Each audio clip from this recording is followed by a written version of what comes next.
Some wounds never heal, they just scab over. You learn to live with the ache, like an old broken bone that predicts the rain.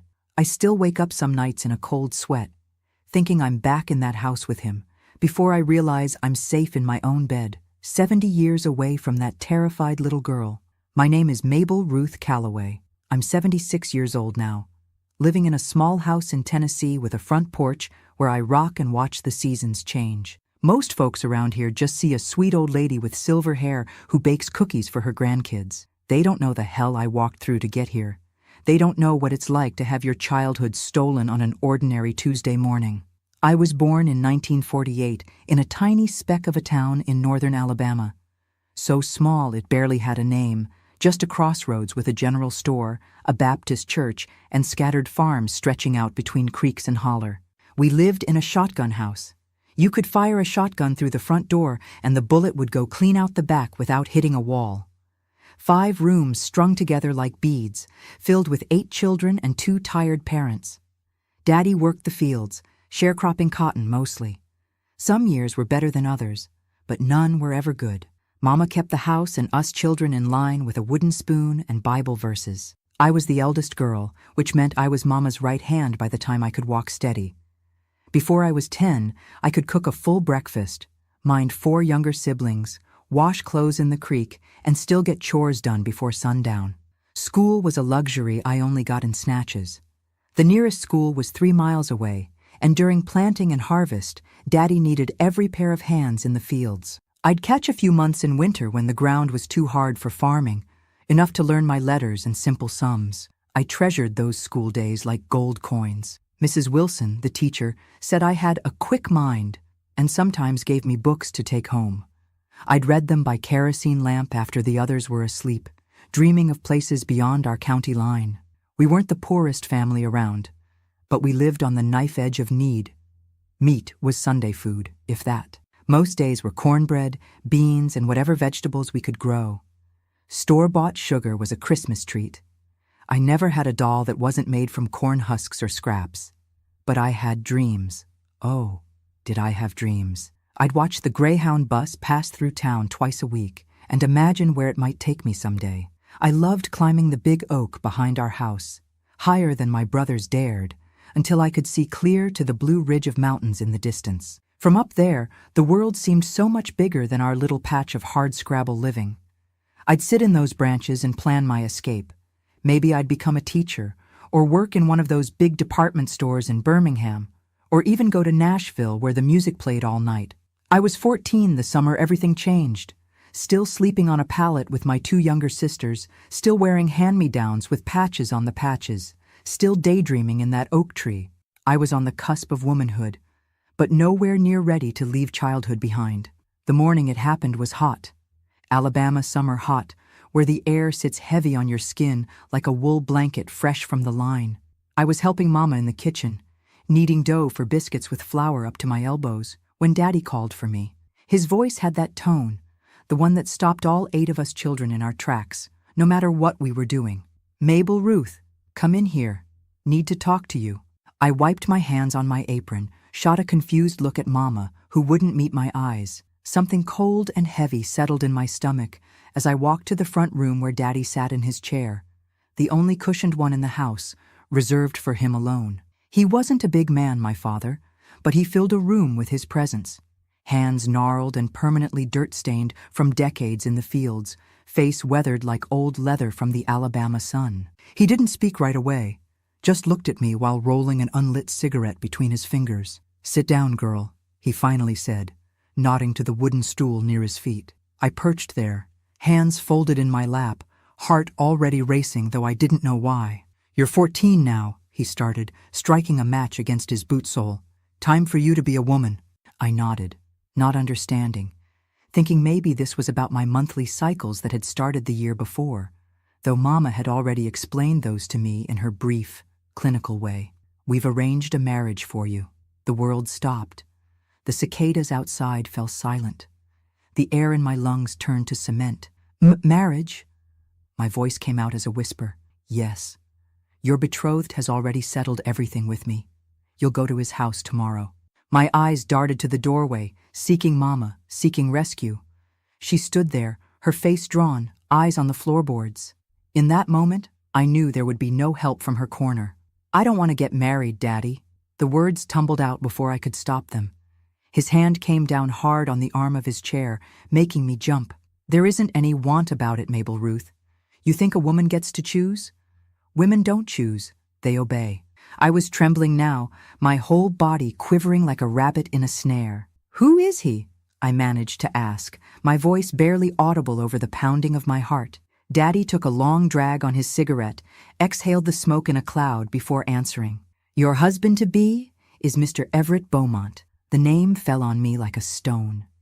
Mr. Beaumont was a wealthy landowner who lived in the big white house on the hill outside town. He was 49 years old, a widower with 3 grown sons, the youngest older than me. He owned the cotton gin where Daddy took our crop, owned the store where we bought what little we couldn't grow or make ourselves. He was one of the few men in the county who'd come through the Depression with his fortune intact, who'd never had to work a field himself. I stood up suddenly, my breathing fast and shallow. "Daddy, for God's sake, he's old enough to be my grandfather. I can't marry him." The slap came so quick I didn't see it coming. It knocked me back onto the stool, the sting burning across my cheek, the taste of copper filling my mouth where my teeth had cut the inside. "You'll marry him and be a respectable woman," Daddy said, his voice flat and final. "Mr. Beaumont has paid a good dowry for you. Don't make trouble." And there, in that cramped front room, with the taste of blood in my mouth, I realized my life would never be my own again. I couldn't sleep that night. My little sister Jessie, who shared the pallet with me, noticed my tears and curled against me. "Why are you crying, Mabel?" she whispered in the darkness. I couldn't answer. How do you explain to an 8-year-old that tomorrow I would be given to a stranger? That I would never again sleep in this house, never again climb our oak tree, never again have the chance to dream of a different life? So I just held her close, memorizing the smell of her hair, the warmth of her small body against mine. Before I continue this painful chapter of my life, I'm curious. Where are you watching my story from? It amazes me to think my words might reach places I've never been, that my experience might touch hearts in towns and cities I've only dreamed about. If you'd take a moment to share in the comments where you're listening from, it would mean the world to this old woman. And if you'd subscribe to the channel and like this video, it helps more than you know. It means my story won't be forgotten, that it might help someone else going through their own dark times. Morning came, as it always does, whether we want it to or not. Mama dressed me in my Sunday dress, a faded blue cotton thing that had been let out at the seams twice as I grew. It was the only nice clothing I owned, and even it was patched at the elbows. She brushed my hair with shaking hands, braiding it tightly down my back. "Be strong, my baby," she whispered, her eyes finally meeting mine, filled with tears she wouldn't let fall. "It'll be all right." But we both knew she was lying. Outside, a car waited, a real automobile, black and shining in the morning sun, a rare sight on our dirt road. Mr. Beaumont sat in the back seat, his driver at the wheel. He stepped out when he saw me, a tall figure in a pressed suit, his salt and pepper hair slicked back, his face serious under a wide-brimmed hat. "Beautiful girl," he said, looking me up and down like he was appraising livestock. "You'll give me fine sons." I wanted to vomit. I wanted to run. I wanted to climb my oak tree and never come down. But Daddy's hand was on my shoulder, pushing me forward. Mr. Beaumont opened the car door, gesturing me inside. I turned one last time to look at my home. The weathered boards, the sagging porch, the faces of my siblings peering through the windows. Mama stood with her arms crossed tight over her chest, as if holding herself together. As the car pulled away, dust billowing behind us, I watched my childhood disappear in the rear window. I knew I would never return, and in that moment, I understood that my destiny was no longer my own. There are days we never forget, days branded into our skin, our souls, our memories, days that time cannot erase. My wedding day was one of those days. But to call it a wedding would be a lie. A wedding is a moment of joy, of celebration. What happened to me was a funeral, only the thing that died there was me. The car jolted along the dirt road, shaking my body with every pothole we crossed. But nothing hurt more than the feeling of being taken to a fate I hadn't chosen. My hands were ice cold, trembling, sweating, my mouth dry. Mr. Beaumont sat beside me, silent, but occasionally glancing at me from the corner of his eye as if analyzing what he had purchased. I wanted to disappear, to vanish right there, to turn to dust along with that road that seemed to never end. My home was falling behind, my brothers and sisters, my mother, what little childhood I had left. And before me, a man nearly 50 years old who had bought my life like you'd buy a workhorse. Mr. Beaumont's estate loomed ahead, a white colonial mansion with towering columns that seemed to pierce the sky. It sat on 20 acres of the richest land in the county, with peach orchards, stables, and cotton fields stretching toward the horizon.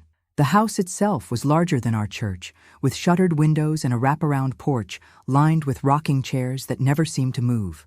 As the car crunched up the gravel driveway, my throat closed up tight. Farm workers paused in their labor to watch us pass, their eyes following the car with a mixture of curiosity and something else, something that looked uncomfortably like pity.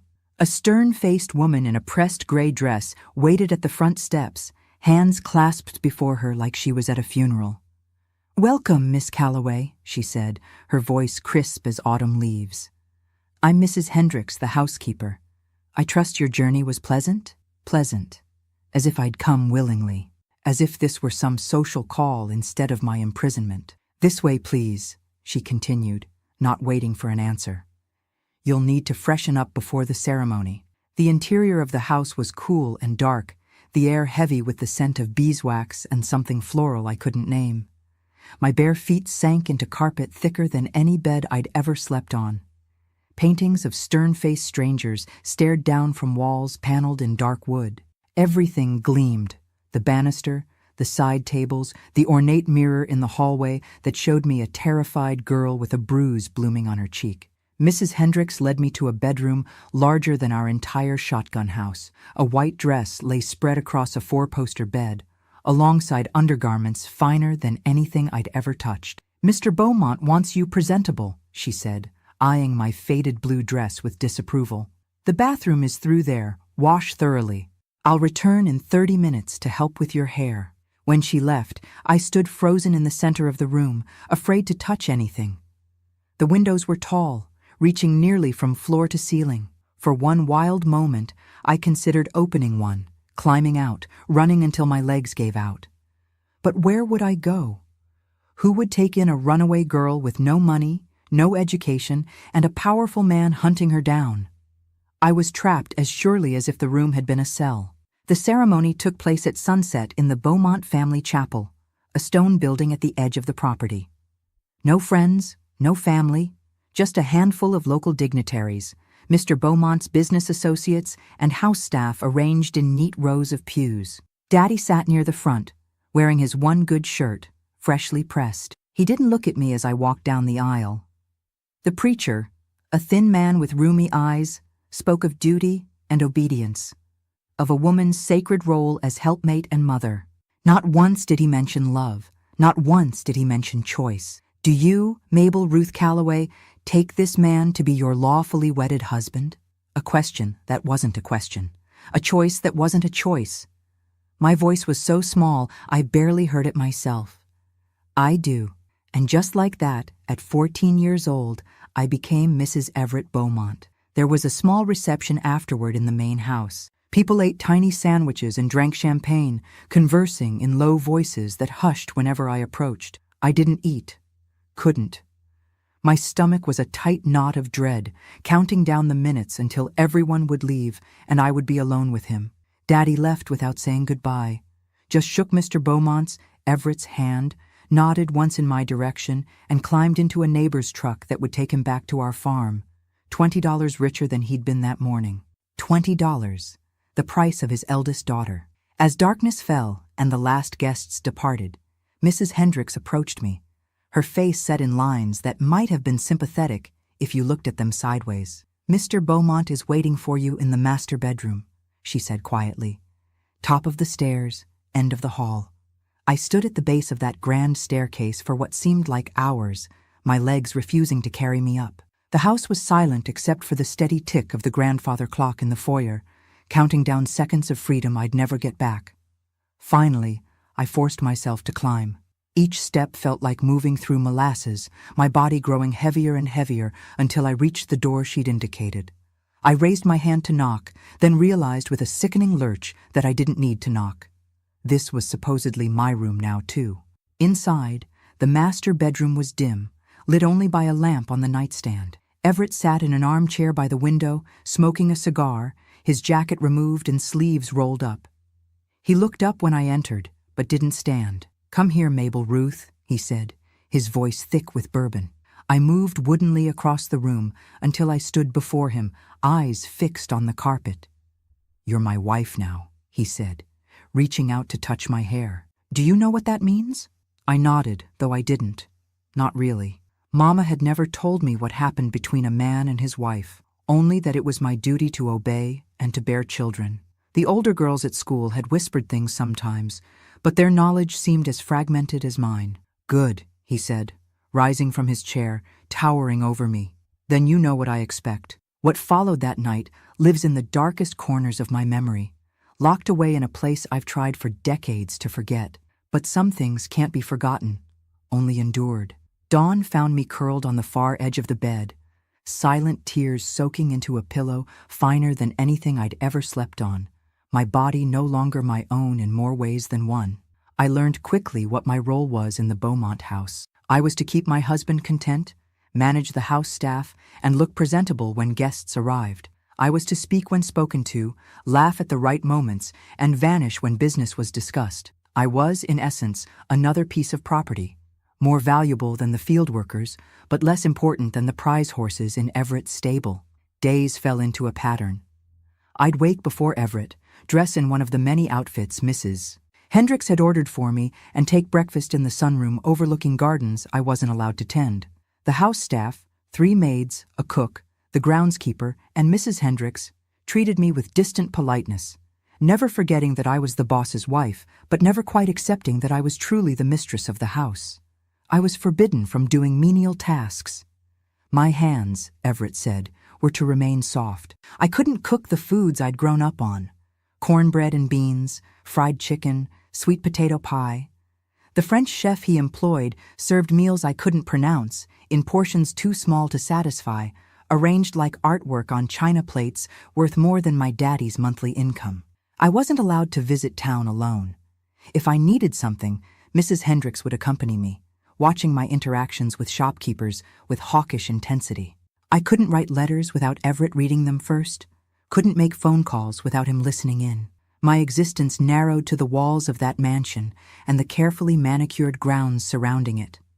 I became a ghost in lace and silk, drifting through rooms I wasn't allowed to dust, sleeping beside a man who saw me as a possession, dining at a table where I wasn't permitted to speak unless asked a direct question. The worst part was the loneliness. I missed my sister's whispers in the dark, my brother's rowdy laughter, even Mama's stern instructions and Daddy's gruff commands. I missed belonging somewhere, even if that somewhere had been poor and hard. At least there, I'd been Mabel Ruth. Here, I was reduced to Mrs. Beaumont, or Everett's young bride, spoken in tones that suggested both were euphemisms for something shameful. After 3 months, when my monthly blood didn't come, Mrs. Hendricks nodded knowingly and summoned the doctor. His examination was clinical, humiliating, and confirmed what I already suspected. I was with child. Everett was pleased. This, after all, was why he'd acquired me: to replace his first wife, who died in childbirth 2 years prior, to give him more sons to inherit his empire. He became almost gentle in the evenings, placing his hand on my still flat stomach, talking about names and potential schools. He gave me a pearl necklace to celebrate, fastening it around my neck with fingers that lingered too long, like shackles disguised as jewelry. I was 15 years old, pregnant, and more alone than I'd ever been. It was autumn when Mrs. Jenkins, one of the maids, approached me as I sat on the back porch watching fallen leaves skitter across the lawn. "Mrs. Beaumont," she said, her voice barely above a whisper, "there's someone asking for you at the kitchen door." I frowned. Nobody ever came asking for me. Who is it? Says his name is Tommy. Says he's your brother. My heart leapt into my throat. Tommy was 16, the oldest of my siblings, the one who'd taught me to climb trees and catch crawdads in the creek. Where is he? I was already on my feet, moving toward the kitchen with more energy than I'd shown in months. Mrs. Hendricks sent him away, Mrs. Jenkins said, eyes darting nervously toward the house. But he said he'd wait by the old oak at the property line. Said to tell you he needs to talk to you, important-like. I hesitated. Everett was in Birmingham on business. Mrs. Hendricks was meeting with the butcher in town. If I was quick, cover for me, I whispered. Please, I'll be back before anyone notices. Mrs. Jenkins looked terrified, but nodded once, sharply. Be quick, Mrs. Beaumont, and be careful. I slipped out the back door and cut across the south lawn, keeping close to the hedge line where I wouldn't be visible from the house. My heart hammered against my ribs, partly from exertion, I hadn't run in months, and partly from fear. If Everett found out I'd defied him, there would be consequences. But Tommy was waiting, my brother. A piece of the family I'd thought I'd lost forever. The ancient oak stood at the far corner of the property, its massive branches reaching over the stone wall that marked the boundary. And there, leaning against its trunk, was a lanky boy in overalls, too short for his growing frame. Tommy, I called, forgetting caution in my joy. He turned, face splitting into a grin that revealed the chipped front tooth from a baseball mishap years ago. Mabel Ruth! We collided in a fierce hug, his arms wrapping around me with the unrestrained affection I'd been starved for since leaving home. I pulled back to look at him. He'd grown taller, his face thinning out from boy to young man, and something inside me cracked open. What are you doing here? I asked, wiping away tears I hadn't realized were falling. Is everyone okay? How did you find me? Tommy's face sobered. Everybody's fine, more or less. Jessie cries for you sometimes at night. Mama too, though she tries to hide it. He scuffed at the ground with his worn boot. I've been saving up, taking odd jobs after school, got enough for a bus ticket and asked around till someone pointed me to this place. I touched his face, hardly believing he was real. You shouldn't have come. If Everett finds out, I had to see you, Tommy interrupted. Had to know you were all right. People in town, they talk. Say things about Beaumont, about how he treated his first wife. A chill ran through me, settling in my bones. What things, Tommy? He looked away, jaw clenching. Bad things, Mabel. That he's mean when he drinks. That his first wife wasn't just unlucky in childbirth. That she was... He trailed off, unable to find words for what he'd heard. Or perhaps unwilling to speak them aloud, to make them real for his sister. I'm fine, I lied, forcing a smile. He treats me well. I have nice things. I gestured vaguely at my dress, my shoes, the pearl necklace that suddenly felt like it was choking me. Tommy wasn't fooled. His eyes, so like mine, saw through the facade to the frightened girl beneath. You don't have to stay here, Mabel Ruth. I've got a plan. I can get you away. For one dizzying moment, hope flared in my chest. Bright, dangerous hope that stole my breath. How? I know a fellow with a car. He can pick you up, take you to the Greyhound station in Birmingham. I've got money for a ticket to Nashville. Got a cousin there who says you can stay till you find work. You're smart, Mabel. You could be a secretary or work in a store. The hope dimmed as reality reasserted itself. Tommy, I can't. Why not? His face flushed with teenage indignation. You think we don't know what's happening to you? You think Mama doesn't cry herself to sleep knowing what Daddy did? I placed my hand on my stomach, still flat under my dress. I'm having a baby, Tommy. His eyes widened, dropping to where my hand rested. All the more reason to get out now, before... Mrs. Beaumont!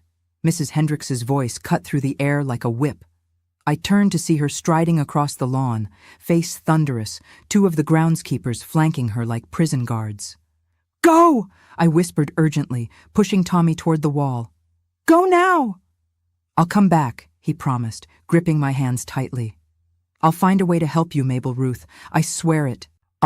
And then he was gone, scrambling over the wall and disappearing into the woods beyond, leaving me to face Mrs. Hendricks's wrath and the punishment that would surely follow when Everett returned. But something had changed inside me. A seed had been planted, taking root alongside the child growing in my womb.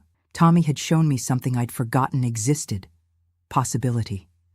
The chance, however slim, of another life beyond these walls. For the first time since that car had driven me away from everything I knew, I allowed myself to think the most dangerous thought of all. Escape. The punishment for my meeting with Tommy was swift and severe. When Everett returned from Birmingham that evening, Mrs. Hendricks wasted no time informing him of my transgression. I was summoned to his study, a dark-paneled room thick with cigar smoke and the scent of leather-bound books I wasn't permitted to read. "You've disappointed me, Mabel Ruth," he said, not bothering to look up from the ledger spread before him. "Mrs. Hendricks tells me you had an unauthorized visitor today." My hands trembled, but I clasped them tightly before me. "It was my brother, sir.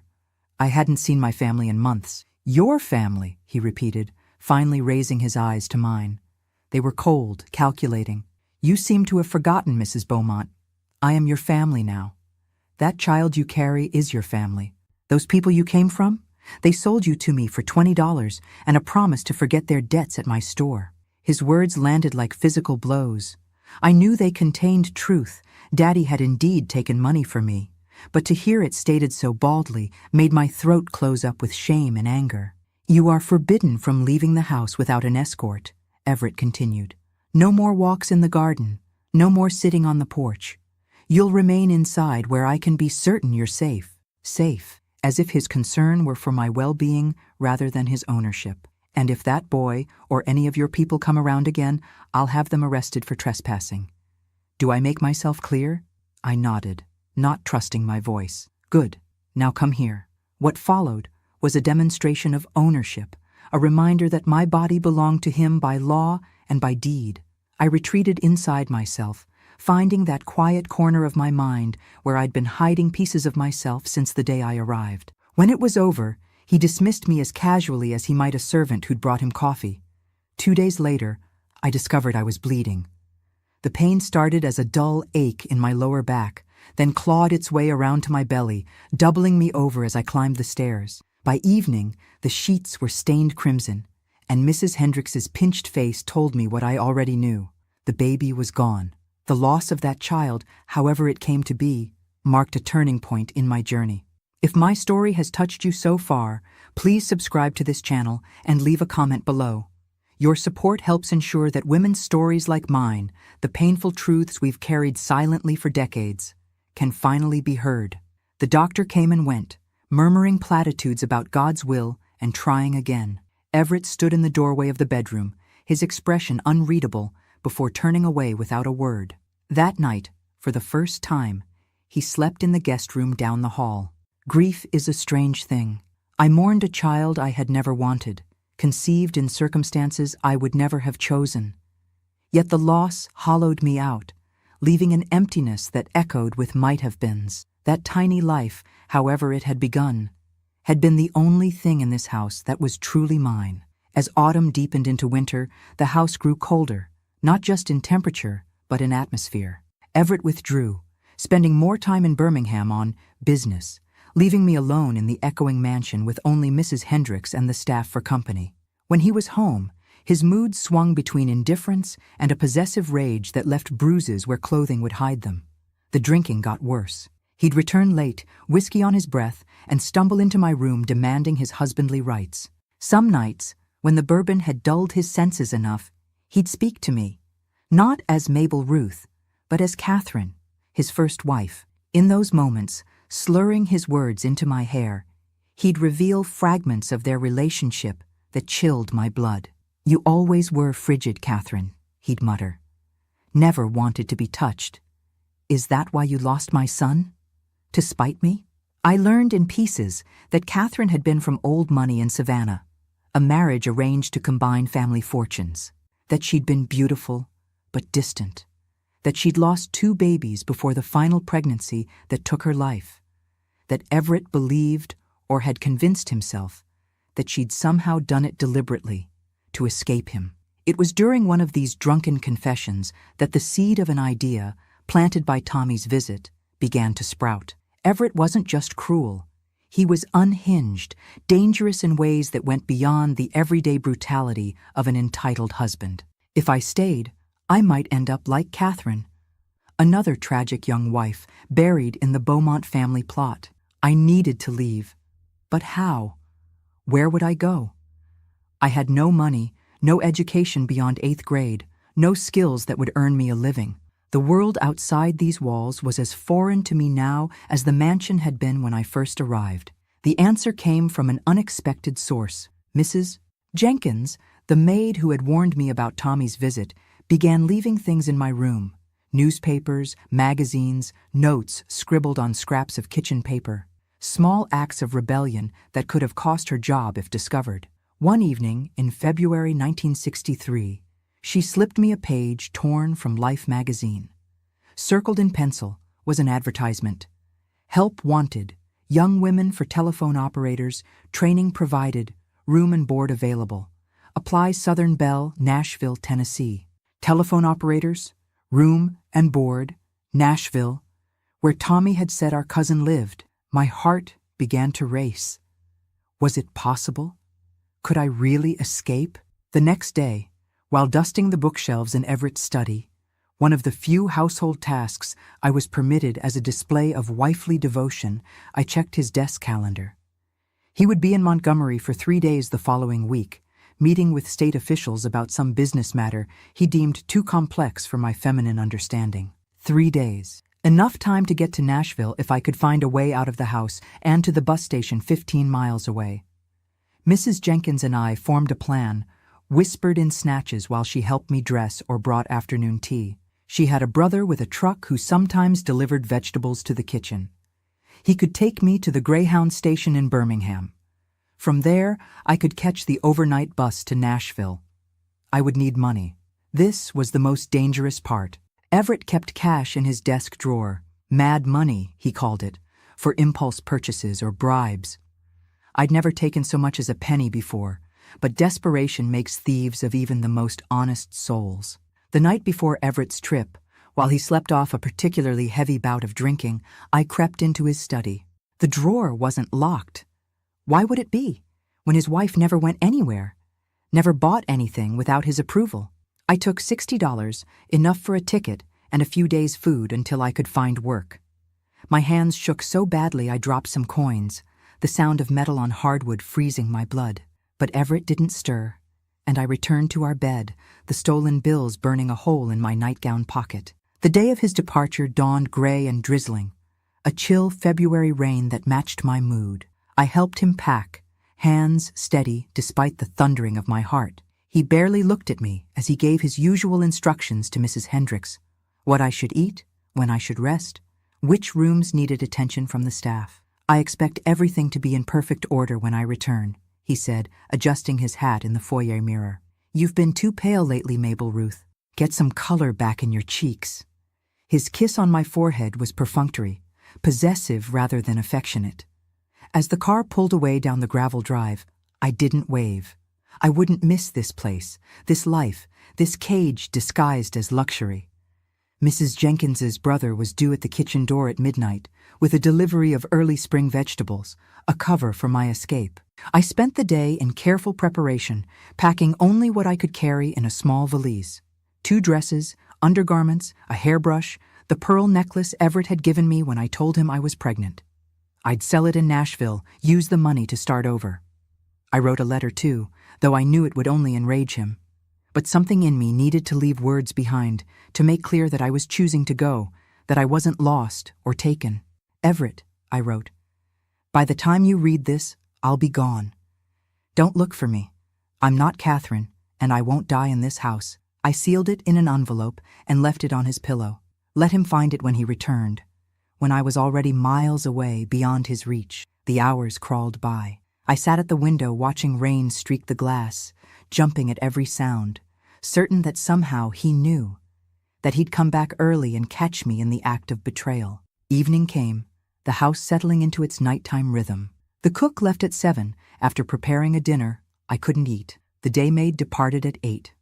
By 9, only Mrs. Hendricks and Mrs. Jenkins remained, one my jailer, the other my accomplice. I feigned a headache and retired early, telling Mrs. Hendricks I didn't want to be disturbed. In my room, I dressed in my warmest clothes, layering a sweater under my coat. February in Tennessee would be cold, especially for a southern Alabama girl. At 11, I heard Mrs. Hendricks's footsteps in the hall, her ritual check of the doors and windows before she retired to her quarters in the East Wing. At 11:30, the house went silent, except for the ticking of the grandfather clock in the foyer and the drumming of rain on the roof. I waited until 11:45, then picked up my valise and crept downstairs, avoiding the third step that always creaked. The house was dark, shadows stretching like grasping hands across the polished floors I'd never been allowed to walk on in bare feet. In the kitchen, Mrs. Jenkins waited, her face tight with anxiety. "He's here," she whispered. "Around back by the gardener's shed." "Thank you," I said, meaning it with every fiber of my being. "For everything." She pressed a small package into my hands. "Sandwiches for the trip." "And Mabel Ruth," she hesitated, then pressed something else into my palm, a tiny cross on a silver chain. "For protection." I hugged her fiercely, this woman who had risked everything to help a girl she barely knew. Then I slipped out the back door into the rain-soaked night. The gardener's shed was a hunched silhouette at the edge of the formal gardens, barely visible through the curtain of rain. I ran toward it, shoes squelching in mud, coat already soaked through. A man stood beside an ancient pickup truck, collar turned up against the weather. "Mrs. Beaumont?" he called softly. "Yes," I gasped, reaching him. "You're Mrs. Jenkins's brother?" He nodded, taking my valise and tossing it into the truck bed. "Name's Ray. Get in quick. We gotta be on the road before anyone notices." I climbed into the passenger seat, the vinyl cold and cracked beneath my legs. The truck smelled of earth and tobacco and something slightly sweet. Freedom, perhaps. Ray started the engine, the rumble seeming impossibly loud in the quiet night. "Keep your head down till we're off the property," he advised, putting the truck in gear. "Just in case anyone's watching." I slid down in the seat, heart hammering against my ribs as we bumped down the service road that led to the rear gate. Every second stretched into eternity, every splash through a puddle sounding like a thunderclap in my ears. And then we were through the gate, turning onto the county road, picking up speed as Ray pointed us toward Birmingham and the bus station. I straightened in my seat, turning to look back at the Beaumont mansion. Through the rain and darkness, I could just make out its silhouette. Windows dark, white columns gleaming ghostly in the night. For nearly a year, that house had been my prison, its luxury a gilded cage that had nearly broken me. Now, watching it recede into the distance, I felt something unfurling in my chest. Something that might, with time and distance, become hope. "You all right, miss?" Ray asked, glancing at me as we turned onto the main highway. I realized I was crying, silent tears mingling with raindrops on my cheeks. "Yes," I said, and meant it for the first time in a very long time. "I think I might be." The Greyhound station in Birmingham was a harsh fluorescent island in the night, nearly empty at that late hour except for a few drowsy travelers and a bored ticket agent. Ray waited until I'd purchased my ticket, one way to Nashville departing at 2:15 a.m., before reluctantly leaving me. "You sure you'll be all right?" he asked, eyeing the mostly empty station dubiously. "My sister would have my hide if anything happened to you." "I'll be fine," I assured him, summoning a confidence I didn't entirely feel. "Thank you for everything. Please tell Mrs. Jenkins." I trailed off, uncertain how to express my gratitude for the risk they'd both taken. Ray nodded, understanding without words. "Good luck, Mrs. Beaumont." "Mabel Ruth," I corrected him. Just Mabel Ruth Calloway again. For the next hour and a half, I sat stiffly on a plastic bench, valise clutched to my chest, jumping at every sound. Each time the station door opened, my heart seized with terror that it would be Everett or one of his men come to drag me back to that beautiful prison on the hill. But no one came for me. At 2:15 sharp, the bus pulled in, a gleaming silver monster with Nashville illuminated on its destination board.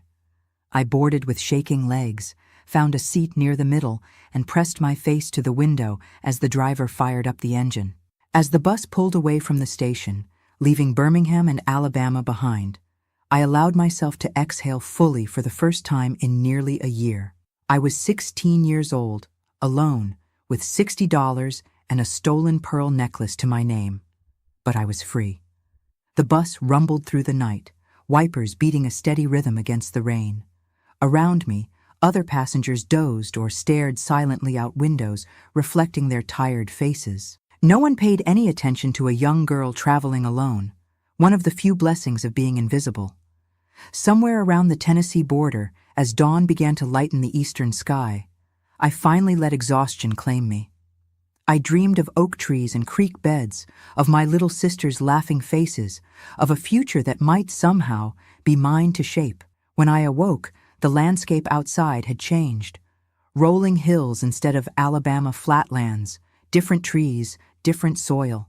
We were in Tennessee, nearing Nashville, according to the driver's crackling announcement over the intercom. I sat up straighter, smoothing my rumpled dress, trying to tidy my hair with fingers that still trembled slightly. In a few minutes, I'd step off this bus into a city I'd never seen, without a plan beyond finding the telephone company office and hoping they'd hire a girl with no experience and a suspicious lack of references. Fear churned in my stomach, but beneath it was something stronger: determination. I'd escaped a life sentence as Everett Beaumont's child bride. Whatever happened next, it would be on my own terms. The Nashville terminal was crowded, bustling with morning commuters and travelers. I clutched my valise tightly, overwhelmed by the noise and movement after months of enforced stillness in that quiet mansion. For a disorienting moment, I considered getting back on the bus, returning to the devil I knew rather than facing this sea of strangers. Then I pictured Everett's face when he found my note. Imagined his rage, his wounded pride, his determination to bring back his property. No, there was no going back. Only forward, one step at a time. I approached an information desk, staffed by a middle-aged woman with kind eyes and iron-gray hair. "Excuse me, ma'am," I said, my Alabama accent suddenly seeming very pronounced. "Could you tell me how to find the Southern Bell office? I've come about a job." She looked me over, taking in my wrinkled dress, my too-thin frame, the shadows under my eyes. Something in her expression softened. "Telephone company's hiring, is it?" She pulled out a city map, circling a location with her pencil. 3 blocks that way, big building with blue doors. Can't miss it. She hesitated, then added gently, "They don't usually start interviews till 9, honey. You look like you could use some breakfast first." My stomach growled at the mention of food. I hadn't eaten since the sandwiches Mrs. Jenkins packed, consumed nervously on the bus somewhere in northern Alabama. "There's a decent diner round the corner," the woman continued. "Tell Marlene at the counter that Betty sent you. She might even have some information about rooms to let, if you're needing a place." "Thank you," I said, clutching the map like a lifeline. "I appreciate your kindness." She smiled, a hint of sadness in her eyes.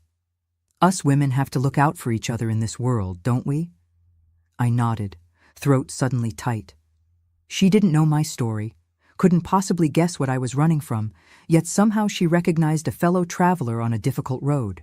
The diner was warm and fragrant with the smell of coffee and frying bacon. I found a seat at the counter, ordered eggs and toast, and asked for Marlene.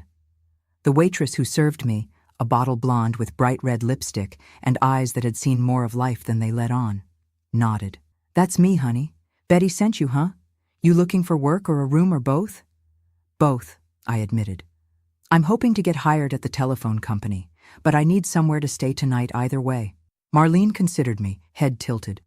"Got a cousin runs a boarding house for young ladies. Clean place, decent neighborhood, not too expensive. No men allowed past the front parlor, strict curfew. That suit you?"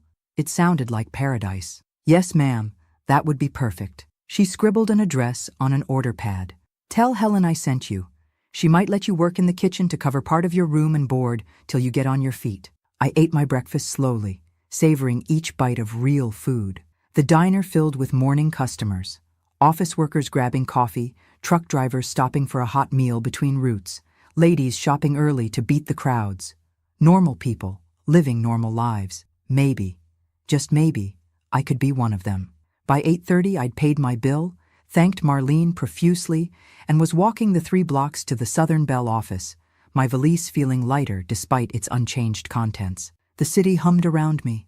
Cars honking, shop owners raising awnings, children heading to school with lunchboxes swinging from small hands. The telephone company building loomed ahead, impossibly tall to my country eyes.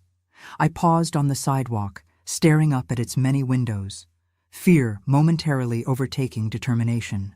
What was I doing here? Who did I think I was, imagining I could start over like this?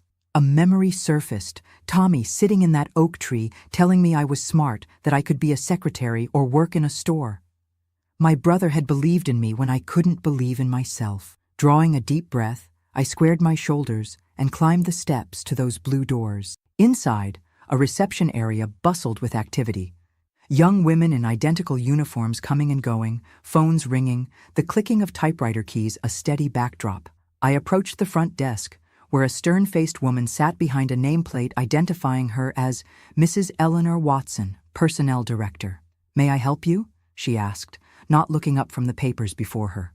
"Yes, ma'am," I said, willing my voice not to shake. "I've come about the telephone operator position, the one advertised in Life magazine."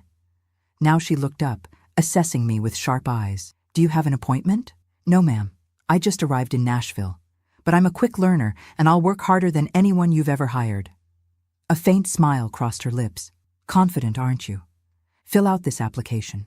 We'll need references, previous employment history, education background." My heart sank as she handed me a form. References? Previous employment? All I had was a year as a child bride, and before that, farm work that had never been formal employment. I don't have references," I admitted. "I just turned 16. I've never had a proper job." Mrs. Watson's eyebrows rose. 16? The advertisement specified 18 and older. "Please," I said, desperation edging into my voice. "I need this job. I need a fresh start. I'll do whatever it takes to prove myself." Something in my expression must have reached her, because her face softened slightly. "What's your name, young lady?" "Mabel Ruth Calloway." My birth name felt strange on my tongue after months of being Mrs. Beaumont, but it was mine again now. "Well, Miss Calloway, Southern Belle doesn't typically hire girls under 18. She paused, studying me. "However, we do have a clerical training program for high school graduates. Are you still in school?" I shook my head. "No, ma'am. I had to leave after 8th grade. Another piece of my life stolen by poverty and circumstance." Mrs. Watson sighed. "I see." She seemed to make a decision, straightening the papers on her desk. "We occasionally make exceptions for special circumstances. Would those apply in your case, Miss Calloway?" I didn't know what special circumstances meant in the corporate world of Southern Belle, but I recognized an offered lifeline when I saw one. "Yes, ma'am," I said firmly. "They would." She nodded once, briskly. "Very well. Fill out what you can on the application. Leave blank what you can't answer truthfully. I'll interview you myself at 10 o'clock. Relief washed through me like a summer storm. "Thank you, Mrs. Watson." "Thank you so much." As I sat in the waiting area, pencil hovering over the many blanks on the application form, I realized something profound. For the first time since that morning in my father's kitchen, I was making a choice about my own life. It might not work out. Mrs. Watson might decide I wasn't suitable. The boarding house might not take me. The money might run out before I found another opportunity. But whatever happened next, it would be because of decisions I made, paths I chose to walk or turn away from. My life was my own again, for better or worse, and that, more than anything, felt like freedom. That interview with Mrs. Watson changed everything. I still remember sitting across from her desk, hands folded in my lap to hide their trembling, as she studied my mostly blank application form. "Miss Calloway," she said finally, "I'm going to be direct with you. Your qualifications on paper are minimal." My heart sank. "Yes, ma'am." "However," she continued, "there's something to be said for determination, and you certainly seem determined." I nodded, not trusting my voice. Mrs. Watson leaned back in her chair, fingers steepled beneath her chin. "Are you running from something, Miss Calloway? Or someone?" The question caught me off guard. I'd prepared answers about my work ethic, my willingness to learn, my attention to detail. I hadn't prepared for such blunt honesty. "Yes, ma'am," I admitted after a long pause. "I am." She nodded, as if confirming something she'd already suspected. "I thought as much. I won't ask for details. That's your business. But I will ask, are you in any legal trouble? Is someone likely to come looking for you here?" "No legal trouble," I said quickly. "As for someone looking," I hesitated. Would Everett search for me? Would he care enough about his wounded pride to hunt down a teenage bride who'd fled in the night? Possibly, but I have no intention of being found. Mrs. Watson studied me for a long moment. Then, to my surprise, she smiled. A brief, tight expression, but genuine nonetheless. 20 years ago, I came to Nashville in circumstances not entirely unlike yours, Miss Calloway. Different details, perhaps, but the same desperate need for a fresh start. She straightened a pencil on her desk with precise fingers. I wouldn't be where I am today if someone hadn't taken a chance on me then, so I'm inclined to pay that forward. Hope bloomed in my chest, fragile but persistent. Does that mean? It means you start Monday morning. Not as an operator, you're still too young for that position. But we need file clerks in the records department. It's entry-level work, but it pays a living wage. She scribbled something on a notepad. Report here at 8 sharp. Dress appropriately, clean, modest, professional. We'll provide training. I could hardly believe what I was hearing. A job. A real job with a paycheck and responsibilities and a chance to prove myself. Thank you, I said, my voice thick with emotion. I won't let you down, Mrs. Watson. See that you don't. Her tone was brisk, but her eyes held understanding. And Mabel Ruth? Whatever or whoever you're running from, I hope you find what you're looking for here. That first night at Helen's boarding house felt like stepping into another world. The 3-story Victorian on a quiet residential street housed 12 young women, most working as secretaries, shop girls, or nurses in training. My room was tiny, barely larger than a closet, but it was mine alone, with a narrow bed, a small dresser, and a window overlooking a dogwood tree in the side yard. Helen herself was a widow in her 50s, with sharp eyes and a no-nonsense manner that reminded me oddly of Mrs. Hendricks. But unlike the Beaumont housekeeper, Helen's strictness came from genuine concern for her girls, as she called us. Rules are simple, she told me as she showed me to my room. Curfew at 10 on weeknights, midnight on Saturdays. No alcohol, no men past the front parlor, no cooking in your rooms. 3 meals a day included in your rent.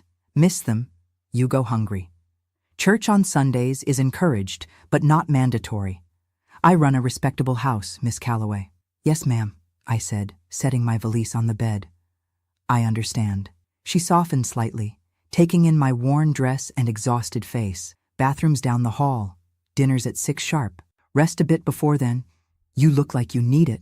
When she left, I sat on the edge of the bed, running my hands over the simple cotton coverlet.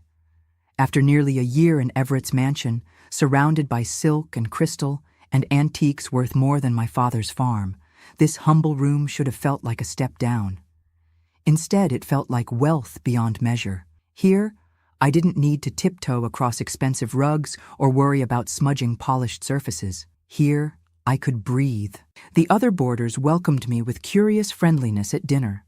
A simple but hearty meal of meatloaf, mashed potatoes, and green beans. They were a mix of ages, from 18 to nearly 30, all making their way in Nashville by themselves. "Where are you from?" asked Betty Sue, a round-faced girl with bottle-blonde hair who worked at a downtown department store. "Alabama," I said, keeping it vague. "Small town? You wouldn't know it." "I'm from Knoxville myself," she continued, passing the bread basket. "Came to Nashville 2 years ago after my fiancé ran off with my cousin. Figured a fresh start was in order." The other girls laughed and nodded, sharing their own stories of why they'd come to the city. Broken engagements, family expectations they couldn't meet, dreams of careers their small towns couldn't support. None of them mentioned being child brides escaping abusive husbands, but each had fled something, searched for something. I wasn't so different after all. That first week at Southern Belle passed in a blur of new routines and responsibilities. The records department was a vast room in the basement, lined with filing cabinets containing customer information, service records, and billing histories. My job was simple but vital. Filing papers in the correct folders, retrieving records when requested, updating information as it changed. The work was repetitive but required attention to detail. A misplaced file could mean a customer service was interrupted or a bill went unpaid. I took pride in doing it well, in being reliable and thorough. Each perfectly organized drawer felt like a small victory, proof that I could succeed in this new life. I was the youngest employee by several years. Most of my co-workers were women in their 20s and 30s, many supporting themselves or contributing to family incomes. They took me under their wing, showing me the ropes, sharing homemade lunches, advising me on everything from where to buy affordable clothes to which bus routes were safest after dark. My first paycheck was a revelation. $42 for a week's work.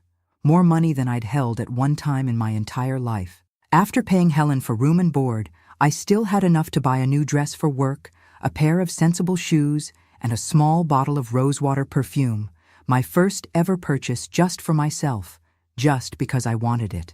Spring bloomed into summer, and with it came a growing confidence. I settled into routines, work during the week, laundry and shopping on Saturdays, sometimes a movie with the other boarders if we pooled our money. On Sundays, I often walked downtown, exploring Nashville's streets and parks, marveling at how quickly the city was becoming familiar, how easily I navigated its bustle after the isolated quiet of the Beaumont estate. In July, Mrs. Watson called me into her office. My stomach knotted with anxiety. Had I made a mistake? Was I being let go? "Miss Calloway," she said when I stood nervously before her desk, "your supervisors speak highly of your work. You're punctual, accurate, and apparently have a filing system even more efficient than our standard procedures." I felt my cheeks warm. "Thank you, ma'am. There's an opening in the typing pool. Better pay, more responsibility. Are you interested?" "Yes," I said immediately. "But I don't know how to type." She smiled, that rare expression that transformed her stern face. "We offer training classes after hours, 2 nights a week for 6 weeks. If you're willing to put in the time, the position will be held for you." I nearly wept with gratitude. "I'll work harder than anyone's ever worked at typing, Mrs. Watson, I promise." For 6 weeks, I stayed late on Tuesdays and Thursdays, practicing finger positions and key strikes until my hands cramped. At night, I'd trace keyboard layouts on my bedsheet, memorizing the position of each letter. By August, I could type 40 words per minute with minimal errors, not the fastest in the class, but respectable enough to qualify for the promotion. The typing pool was on the 2nd floor, a large room filled with rows of typewriters and the constant clatter of keys. My job expanded to include typing internal memos, customer correspondence, and service reports. Each perfectly formatted letter felt like a personal triumph, evidence of how far I'd come from the frightened girl who'd stepped off that bus in February. It was in the typing pool that I met Sarah Jenkins, no relation to the maid who had helped me escape. Sarah was 22, college-educated, with sleek, dark hair and a confidence I envied. She'd been at Southern Bell for just 6 months, but was already being groomed for management. We bonded over lunch breaks, sharing sandwiches and stories, though I kept mine carefully edited, still wary of revealing too much about my past. "You should take night classes at the community college," Sarah told me one afternoon in the break room. "With your brains, you could get a business degree in a few years, maybe even become a supervisor." The idea was so startling, I nearly choked on my coffee. College had never been an option in my family. Not for my brothers, certainly not for the girls. Education beyond the basics was for rich folks, city folks, not for sharecroppers' children from nowhere, Alabama. "I didn't even finish high school," I reminded her. Sarah waved this away. "Get your GED first, then enroll. Plenty of people do it. Southern Bell might even help with tuition if you sign an agreement to stay with the company." That night, I lay awake in my narrow bed, Sarah's suggestions spinning through my mind. College, a degree, a career path instead of just a job. The idea was terrifying and exhilarating in equal measure. Could I really do it? Was I smart enough? Determined enough? The face of 14-year-old Mabel Ruth flashed in my memory, sitting in that oak tree, dreaming of escape, of possibilities beyond the horizon. I owed it to her to try. The next day, I asked Mrs. Watson about education assistance. To my surprise, she not only confirmed that Southern Bell had such a program, but helped me complete the application paperwork herself. "I thought you might ask eventually," she said, her pen moving efficiently across the forms. "You've got potential, Miss Calloway. Too much to spend your life in the typing pool." By September 1963, 7 months after my escape from Alabama, I was enrolled in evening GED preparation classes at the YWCA. 3 nights a week, after a full day at Southern Bell, I sat at a classroom desk, learning algebra, history, science, and literature. Some nights I was so tired I could barely keep my eyes open, but I persisted, driven by a hunger to reclaim the education that had been stolen from me. The other women in the class came from backgrounds similar to mine.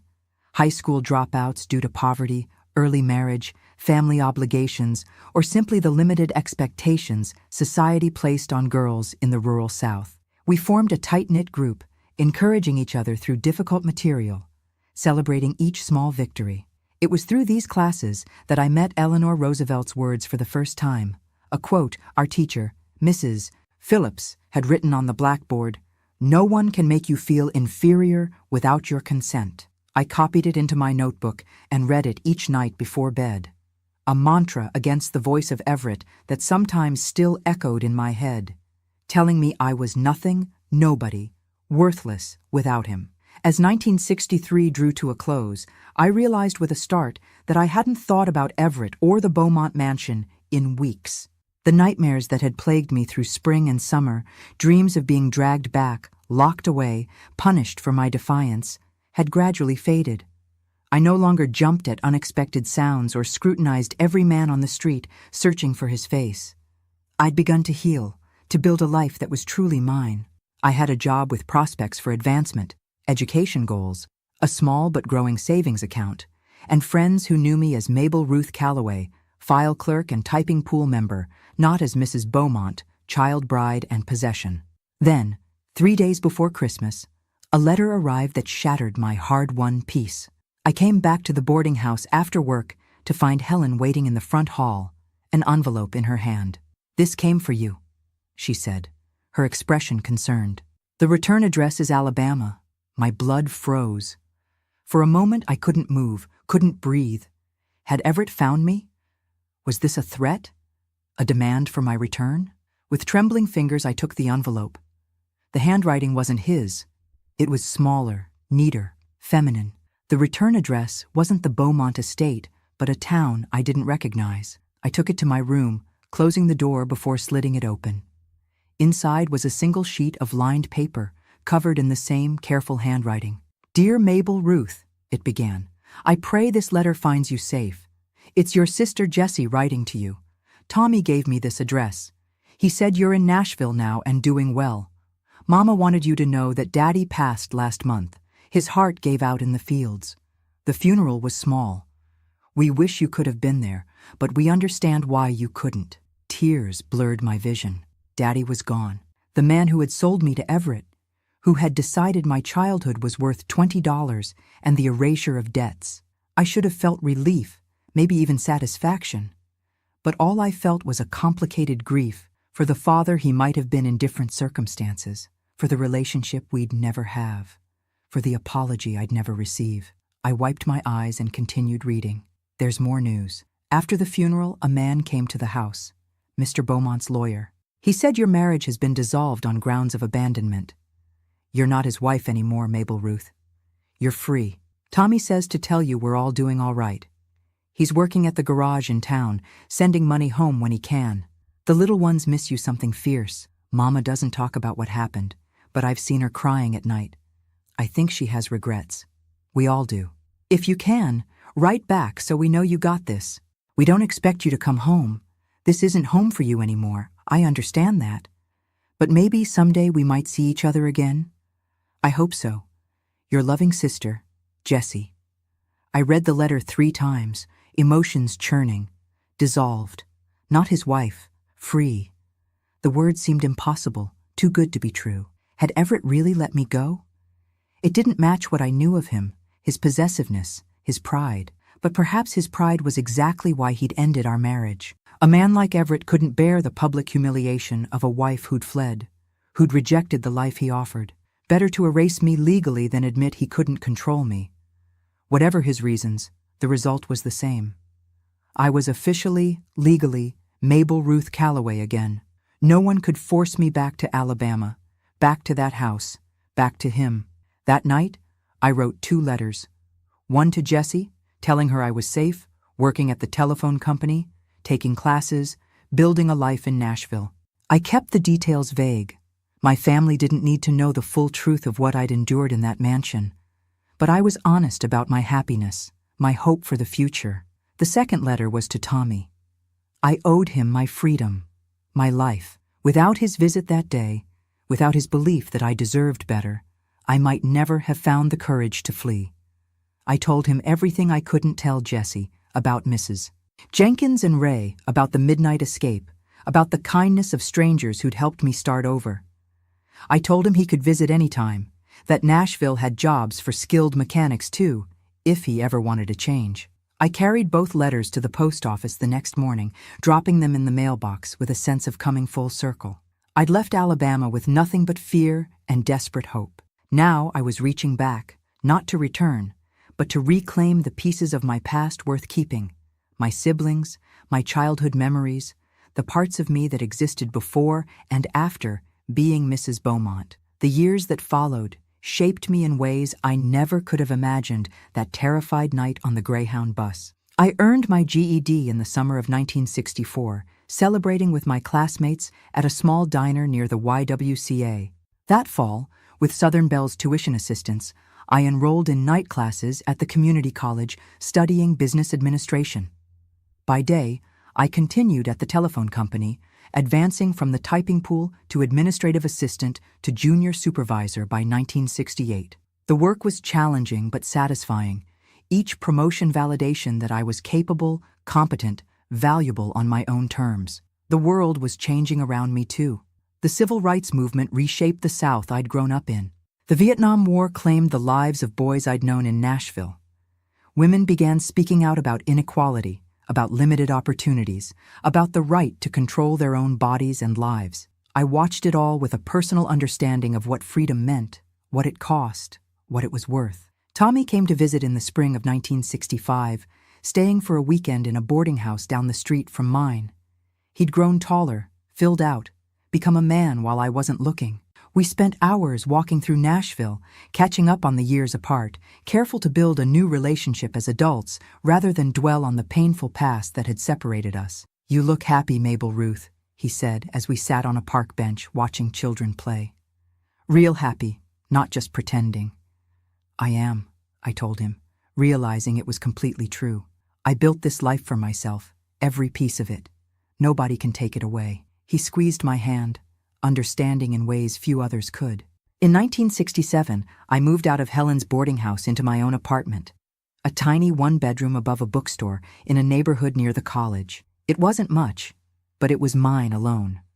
I painted the walls yellow, hung curtains I'd sewn myself, arranged furniture found at thrift stores and yard sales.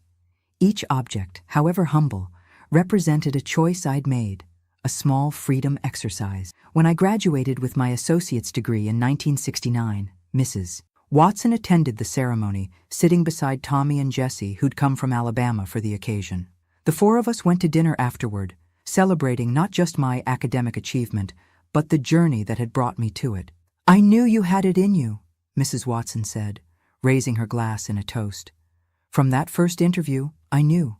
Life wasn't perfect, of course. There were lonely nights, financial struggles, moments of doubt and fear. Sometimes a certain cologne or the sound of ice cubes clinking in a glass would catapult me back to that mansion, that bedroom, those hands. Healing wasn't linear. It came in fits and starts, in tiny victories and occasional setbacks. But I kept moving forward, one day at a time. I dated occasionally, cautiously, learning to trust my instincts about men. Some were kind, but not right for me. Others I recognized as dangerous from a mile away. My experience with Everett having honed an internal warning system I never ignored. It wasn't until 1972, nearly a decade after my escape, that I met Richard Hampton, a quiet, thoughtful man who taught math at the high school and played guitar at a local coffee house on weekends. We were introduced by a mutual friend at a neighborhood potluck, bonding over a shared love of Johnny Cash music and blackberry cobbler. Our courtship was slow, deliberate. I was nearly 24 by then, established in my career at Southern Bell, working on my bachelor's degree in evening classes. Richard respected my independence, never questioned my reluctance to discuss my past, never pushed for more than I was ready to give. On our fifth date, Sitting in his car after a movie, he leaned over to kiss me goodnight, and I flinched. A reflex from memories I thought I'd put to rest. He pulled back immediately, concern in his eyes. "I'm sorry," I said, embarrassed, angry at myself for the reaction. "It's not you, it's—" "Someone hurt you," he said simply. Not a question, just understanding.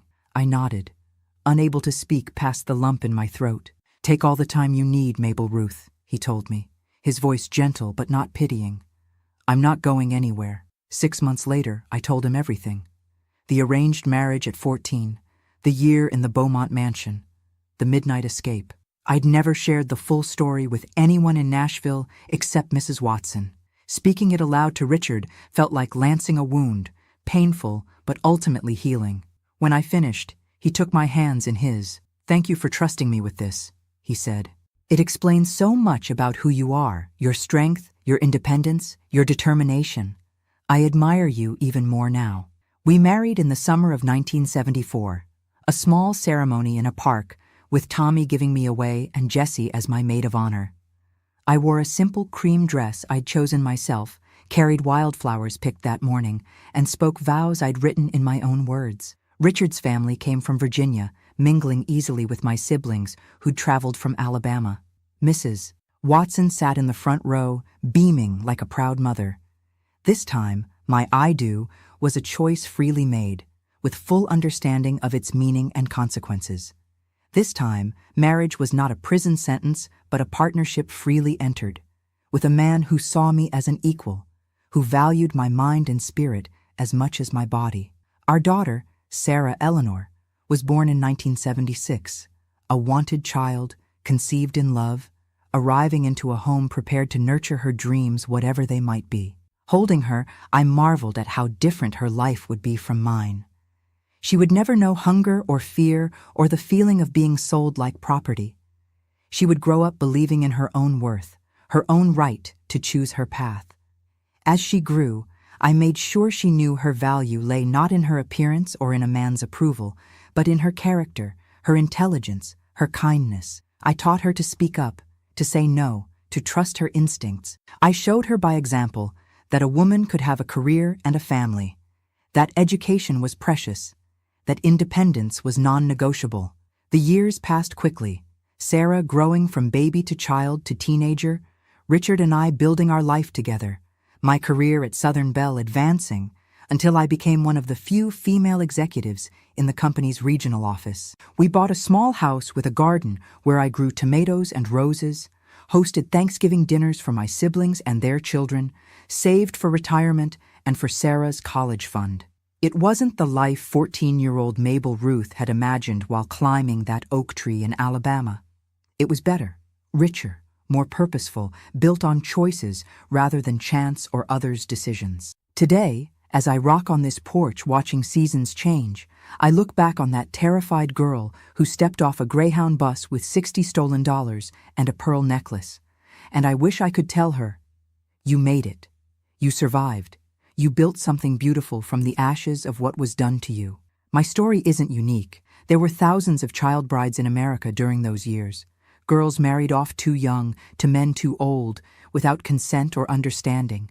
Many never escaped. Many spent their lives in silent suffering, their potential never realized, their voices never heard.